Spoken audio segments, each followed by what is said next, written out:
Time for another edition of 3 and Out with Chris Byers, 3 of the hot topics in Montana sports. Let's start with the Grizzlies football program.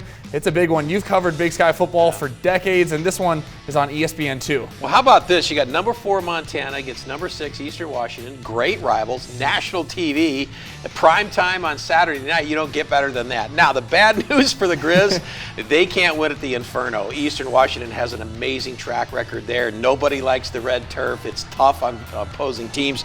Eastern has handed out 11 straight losses there. The Grizz are 0-5, but Bobby Houck has never had a Montana team at the Inferno, so he gets his chance on Saturday. Let's bring it back here to Billings now in the Frontier Conference. A big matchup for Rocky Mountain College, maybe the game that will decide the Frontier Conference when they host Montana Western. Yeah, and even though Rocky stubbed their toe against Montana Tech, it's really out there in front of them, Spencer, because they have Western tomorrow.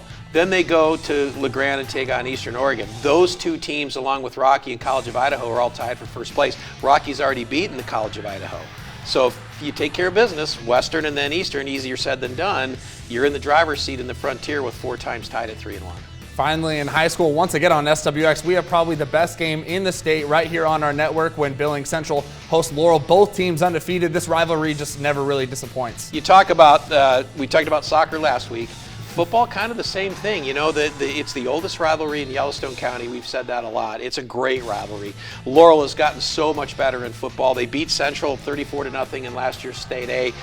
And for a time, Central just made a habit of playing in state championship games from 2007 to 2013. They played in 7 straight State A titles, won 2 of those. Laurel got them last year. I'm sure there's a bit of revenge there as Central heads down I-90 to take on the Trainmen. And both these teams like to play smash mouth football. It's going to be old school, physical game, and that one on SWX at 7 o'clock. Well, that's 3 and Out. We'll be right back after this.